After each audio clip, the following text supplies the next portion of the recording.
Thanks to Genshin Impact for sponsoring today's episode.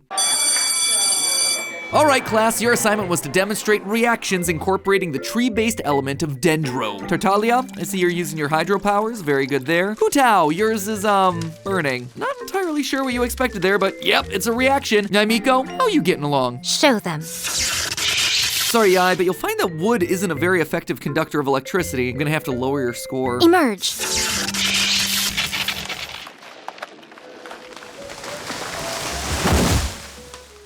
A+.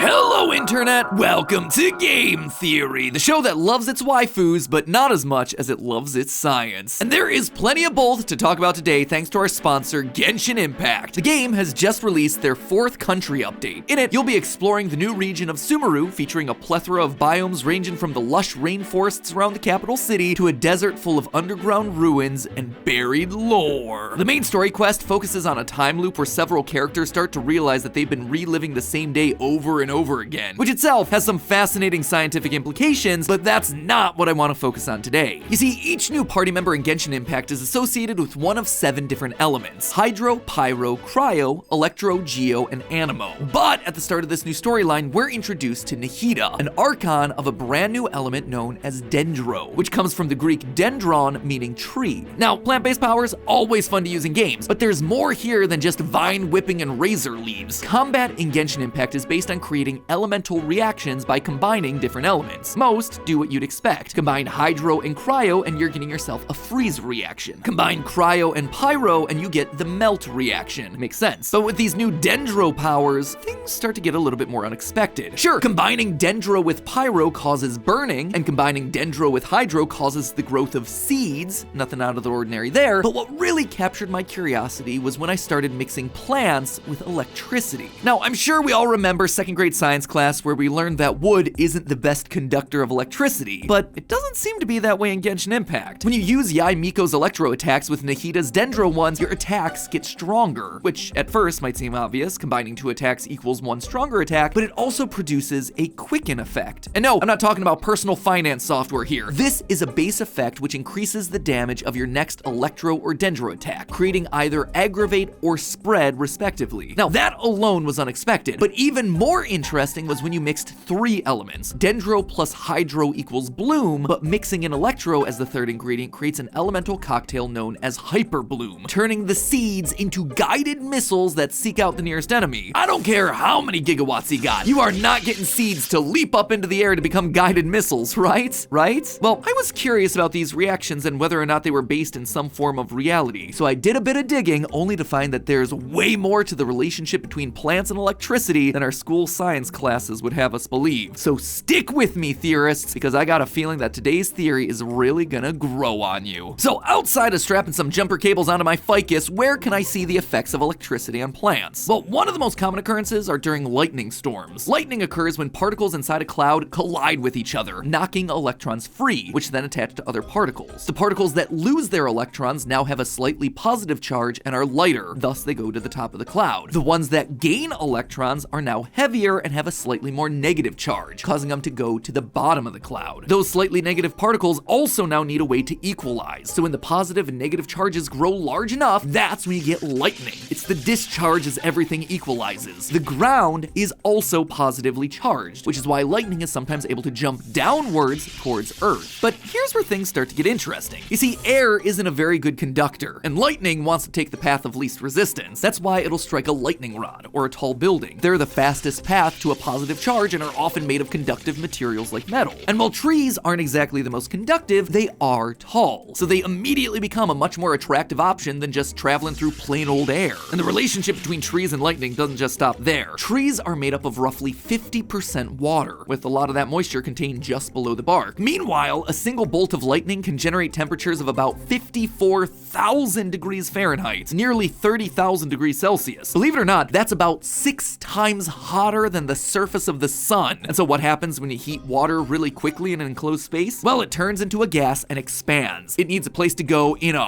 hurry. In an instant, the pressure inside the tree builds until finally the gas pushes so hard that the bark can't handle it anymore, causing the tree to literally explode. Wood and splinters are sent flying everywhere, as if we didn't need more reasons to stay indoors playing video games. Now, these splinters aren't exactly homing missiles, but it does show that tree plus water plus electricity does result in flying plant projectiles that can do some serious damage on impact. On Genshin Impact! But what about when a tree isn't filled with water? In the game, if you combine Dendro and Electro, one of the effects that you get is Aggravate, which boosts the power of your next Electro attack. And that seems kinda weird, right? Why would running electricity through a dry plant make your next electrical attack stronger? Shouldn't have any impact, right? Or maybe even a negative impact? Wrong! This actually lines up with real-world science. In a 2004 Ukrainian study, scientists tested the electrical resistance of a leaf as it slowly dried up. Now, you would think that as the leaf dries up and slowly dies, that its electrical resistance would increase. Less water left in the leaf would mean less ability for electricity to flow, right? But no, the drier the leaf became, the easier electricity was able to flow through the parts of the leaf that were still living. The researchers weren't exactly sure why, but they assumed that it might have to do with a stronger concentration of water and salts in the tissue that was left remaining, allowing for greater electrical conductivity. But regardless of the reason, it yet again proves Genshin right in its scientific principles. The first shot of electricity through a plant is basically paving the way for subsequent shocks to be stronger and more effective. So currently the scoreboard is 2 for 2, which means it's time to look at the final elemental reaction spread to see if Genshin can run the perfect game. In combat, spread is the opposite of aggravate. Basically, it uses Electro mixed with Dendro to make your next Dendro attack more powerful. The game even gives us an in-universe explanation for this relationship. We meet a child called Sudebe who tells us that, quote, Electro is good. It makes plants stronger and bear more fruits. But that can't be true in real life, right? If electricity truly made plants stronger and more fruitful, why haven't we heard of it before? How am I able to go apple picking? Wouldn't every farmer ever just electrocute their orchard to try and max out their harvests? Well, when you start to look into it, there's actually a lot more here than meets the eye. Loyal theorists, allow me to introduce you to the new world of an old science, electro-horticulture. This is an old study, but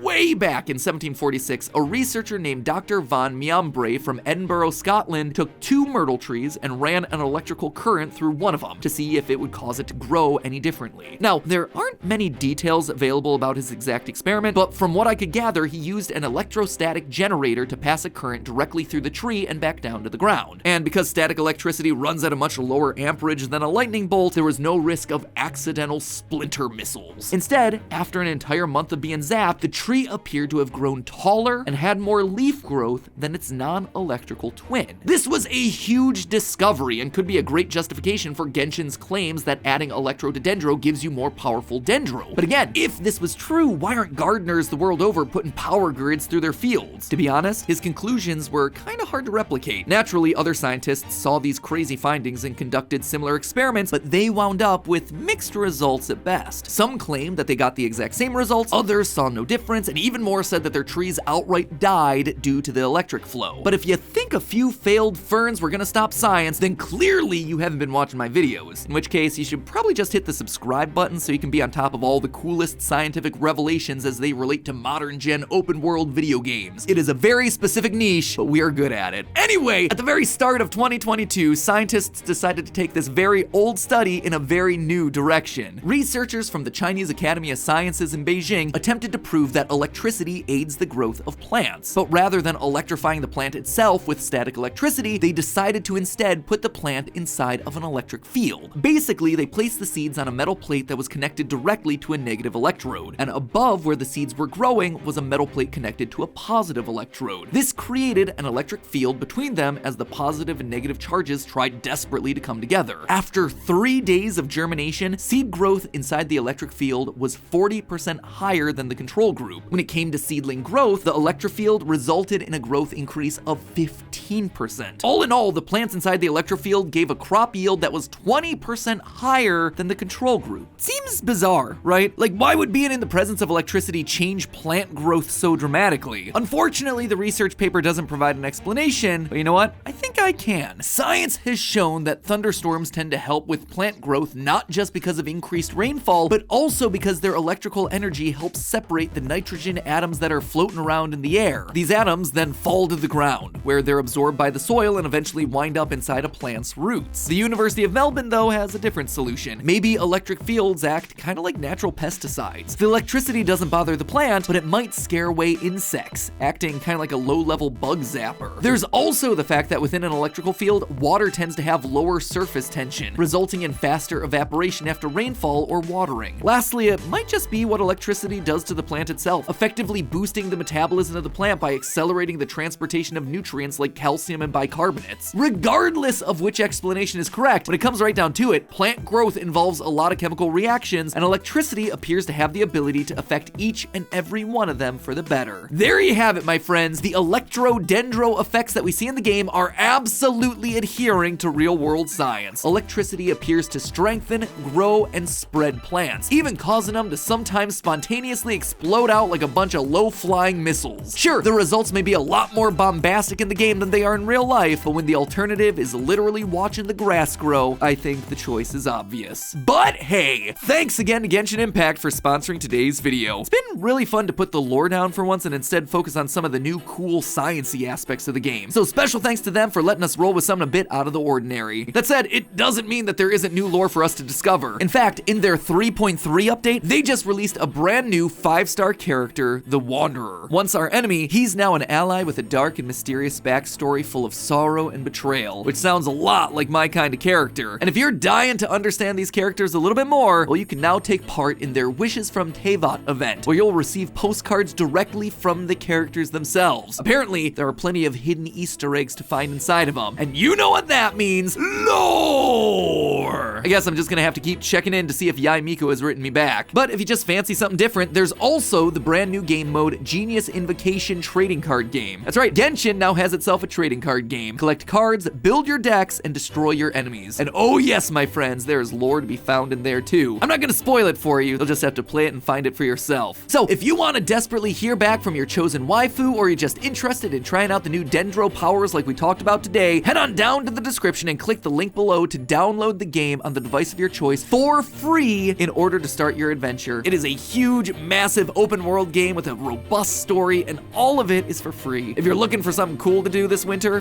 there it is. It'll keep you busy for a while. Now, if you'll excuse me, Stephanie's got a vegetable garden that I think could use a little bit more juice. Time to break out the car battery. In the meantime, remember, it's all just a theory. A game theory. Thanks for watching.